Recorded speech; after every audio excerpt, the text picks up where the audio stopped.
आप सभी लोग का स्वागत है एक और हॉरर स्टोरी टाइम वीडियो में। तो बिना किसी देरी के हम कहानी की शुरुआत करते हैं। ये कहानी है राज नाम के लड़के की। राज जो कि दिल्ली में पढ़ता था कॉलेज में। उसकी कॉलेज की छुट्टियां स्टार्ट हो चुकी थी, तो वो सोचा कि क्यों ना मैं अपनी फैमिली के साथ अपने चाचा के गाँव जाऊँ, उधर थोड़ा टाइम स्पेंड करूँ, अपने भाई बहन लोग के साथ खेलूँ उधर। तो वो अपने फैमिली को बताता है।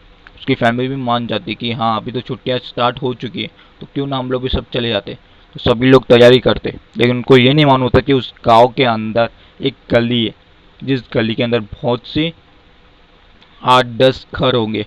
उस घर में बहुत कुछ गलत होता रहता था, जो कि काला जादू से रिलेटेड था, जादू टोटका होता रहता था। वो आम घर नहीं था। कोई भी उस घर के अंदर चला जाता था तो फिर उसके पीछे भूत लगना कंफर्म रहता था। तो इनको ये सब कुछ नहीं पता था। और उस गांव में शाम के 7 बजे के बाद कोई भी घर से बाहर निकलता नहीं था। पता नहीं क्यों, लेकिन कोई भी घर से जाता ही नहीं था बाहर। 7 बजे के बाद एकदम से सुनसान हो जाता था वो जगह पूरी तरह से। तो ये लोग अगले दिन गांव पहुंच जाते हैं, अपने चाचा चाची लोग से मिलते हैं, अपने भाई बहन लोग से मिल लेता है ये राज। और उसके बाद फिर शाम हो जाती है। शाम होने के बाद सभी लोग खाना खाने के लिए बैठ जाते हैं, लेकिन राज नहीं बैठता क्योंकि उसे खाना था अंडा। अंडा उसे बहुत ज़्यादा पसंद था, तो उसके घर में देखता है, लेकिन घर के अंदर नहीं रहता है। तो वो सोचता है कि क्यों ना मैं चला जाऊँ बाहर और लूँ, लेकिन उससे चाचा चाची लोग मना करते, बोलते कि अभी तो सब दुकान बंद हो चुकी रहेगी, क्योंकि यहाँ पे 7 बजे के बाद कोई भी बाहर निकलता नहीं है। तो वो बोलता है कि नहीं, मैं जल्दी से जाके आ जाऊँगा फटाफट, अगर खुला रहेगा तो मैं ले लूँगा, नहीं तो फिर आ जाऊँगा घर पे। तो वो वैसे ही निकल जाता है, देखता है, लेकिन उधर कोई भी दुकान चालू नहीं रहती। लेकिन जो गली में नहीं जाने को बोला था, उसी गली के अंदर वो चला जाता है। उसको उस गली के बारे में कुछ पता नहीं था। तो उस गली के अंदर वो जाने के बाद वो देखता है कि उधर एक दुकान खुली है। वो सोचता है कि वो दुकान से मैं अंडा लूँ और उसके बाद मैं आ जाऊँ घर पे। तो वो ऐसे ही करता है, वो अंडा लेता है और घर पे आ जाता है। फिर वो लोग रात खाना वाना खा के सभी लोग खाना वाना खा लेते हैं, और उसके बाद सभी लोग सोने के लिए चले जाते हैं रूम के अंदर। लेकिन जैसे ही रूम के अंदर जाते हैं वैसे ही लाइट चली जाती है। अक्सर गांव में लाइट चली जाती है गर्मी के टाइम, और सभी लोग अपने टेरेस के ऊपर जाके सो जाते हैं। तो ये लोग भी सोचे कि क्यों ना हम लोग सब टेरेस के ऊपर जाके सो जाए, क्योंकि गांव का जो टेरेस होता है बहुत ज़्यादा बड़ा होता है। इनका भी जो टेरेस था वो भी बहुत बड़ा था। तो इस टेरेस के अंदर सभी लोग आ चुके थे। सब लोग मस्त बेड वेड बिछा रहे थे, बिस्तर विस्तर बिछा के मच्छरदानी सब कुछ लगा के साइड वेट कर देते और उसके बाद चले जाते सोने के लिए। सभी लोग सो चुके थे। जैसे ही रात के 1 बजा था, तो राज को किसी की आवाज़ आने लगी। राज, राज, राज, ऐसा करके उसे आवाज़ आ रही थी। वो इधर उधर देखता है, लेकिन कोई भी उधर दिखता नहीं है। कहाँ से उसे आवाज़ आ रही थी उसे भी नहीं पता चल रहा था। तो वापस वो सो जाता है। करीब 2 बजे होंगे जब ये राज का एक भाई जोर से चिल्लाता है, और सभी लोग उठ जाते हैं। जब तक लाइट आ चुकी थी, और सभी लोग उसकी तरफ देखते हैं और बोलते कि क्यों चिल्ला रहा तू। तो वो बोलता है, राज की तरफ उंगली करके दिखाते हैं। और सभी लोग जैसे राज को देखते एकदम से डर जाते हैं, मानो कि सबकी सिट्टी बिट्टी गुल हो चुकी हो, क्योंकि राज एकदम से अखड़ा हुआ पड़ा था। उसकी जो बॉडी थी पूरी तरह से अकड़ चुकी थी। किसी को पता नहीं चल रहा था कि क्या हुआ उस राज को। लेकिन जैसे जैसे उसको ठीक से उठाया, उसके बाद उसे नीचे लिटा दिया बिस्तर के ऊपर रूम के अंदर जाके।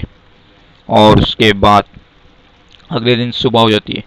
सुबह होने के बाद राज उठते तो देखते तो मैं इधर किधर आ गया, मैं तो ऊपर सोया हुआ था, इधर किस दर से आ गया। लेकिन जब तक उसके घर वाले उससे पूछते थे तो उसने बोला कि मुझे इधर कौन रखा था, इधर मैं कैसे आ गया था। तो कोई कुछ भी नहीं बोलते हैं। और उसके बाद कुछ दिन तक ऐसे ही सिलसिला चलता रहता है। हर दिन कुछ ना कुछ उनके घर के अंदर कुछ ना कुछ होते आ रहा था। कभी कोई कुत्ता मर रहा था, तो कभी कोई बकरी मर रही थी, तो कभी कोई बिल्ली मर रही थी। लेकिन किसी को भी पता नहीं चल रहा क्या हो रहा है उनके साथ, क्योंकि अगले दिन उनकी जो बॉडी रहती थी वो बाहर गिरी हुई रहती थी ज़मीन के ऊपर। सभी लोग एकदम से डर चुके थे कि हमारे घर के अंदर ऐसा सब कुछ क्या हो रहा है और ये कौन कर रहा है। एक दिन राज को उसकी बहन ने देखा ऊपर बैठ के कुछ खा रखते हुए। जैसे उसने देखी एकदम से जोर से चिल्लाई, और राज उसकी तरफ देखते हुए एकदम से तेजी से भाग गया, जैसे कि कूद चुका बिल्डिंग के ऊपर से। उसके बाद उसके घर वाले पूछे कि क्या हुआ, तुमने क्यों ऐसा चिल्लाया? तो बोली कि राज को मैंने चिकन खाते हुए देखा, वो भी कच्चा चिकन। फिर राज उनके सामने आता है। क्या हुआ? मैं तो इधर थोड़ी ना था, मैं तो नीचे ही था। उसके घर वाले भी बोलते कि हाँ, ये तो कभी से नीचे ही बैठा हुआ था। तो जब ये नीचे बैठा हुआ था तो ऊपर कौन था? ऊपर कौन खा रहा था चिकन? किसी को भी नहीं पता चल रहा था। और उसके बाद कुछ दिन और ऐसा बीता, और फिर राज एकदम से चिल्लाते हुए हर दिन चिल्लाता था, हर दिन बोलता था कि मुझे चिकन खाना, मुझे ये खाना, मुझे वो खाना है, देख कच्चा चिकन खाना है, कच्चा मटन खाना है, कच्ची मछली खानी है, तुम लोग मुझे ये सब कुछ दो, वरना मैं सबको मार दूंगा, किसी को भी नहीं छोड़ूंगा। सभी लोग एकदम से डर चुके थे, और उसके बाद सभी लोग समझ गए थे कि एक राज नॉर्मली राज नहीं है, बहुत कुछ का कुछ तो हो रहा है।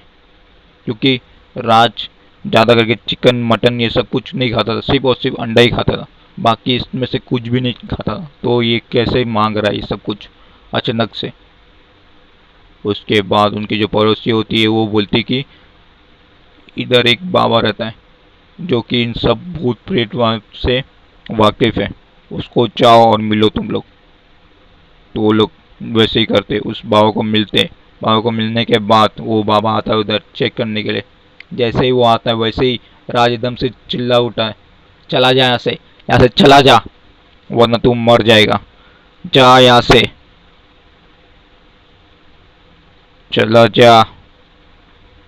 और उसके बाद वो बाबा बोलता है कि इसके अंदर बहुत ही भयंकर वाली आत्मा है, क्योंकि जब ये गया था उस गली के अंदर अंडा लेने, तो जैसे ही उसने अंडा लिया उसके बाद एक आदमी ने उसे रुकाया और उसे एक मिठाई दिया खाने के लिए, और उसने वो मिठाई खा ली गलती से, और उसके अंदर एक आत्मा प्रवेश कर चुकी थी जो कि उसे नहीं छोड़ रही है। उसका जैसे ही उसने पूछा तो उस आत्मा ने उसे बताया कि मैं इसीलिए इसे नहीं छोड़ रही हूँ क्योंकि मुझे ये बड़ा घर बहुत ज़्यादा पसंद है, और राज का जो घर था गांव का बहुत बड़ा घर था उसका, तो उस घर के अंदर उसे रहने के लिए बहुत ज़्यादा उसे मज़ा आता था, अच्छा लगता था, इसीलिए वो राज की बॉडी को नहीं छोड़ रही है। और उसके बाद जैसे तैसे वो बाबा ने उसकी बॉडी से निकाला उस आत्मा को, और उसकी आत्मा को सीधा उसी घर के अंदर कैद करके रख दिया।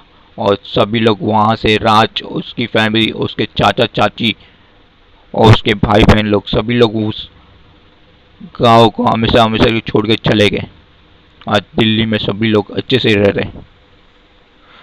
और अगर आप लोग को ये राज की कहानी स्टोरी टाइम अच्छी लगी हो तो लाइक कर देना, कमेंट कर देना, सब्सक्राइब कर देना चैनल को। अगर चैनल पे नए रहोगे तो शेयर कर देना अपने सारे दोस्तों के साथ। मिलता हूँ आपसे नेक्स्ट वीडियो या ब्लॉग में। Till then bye.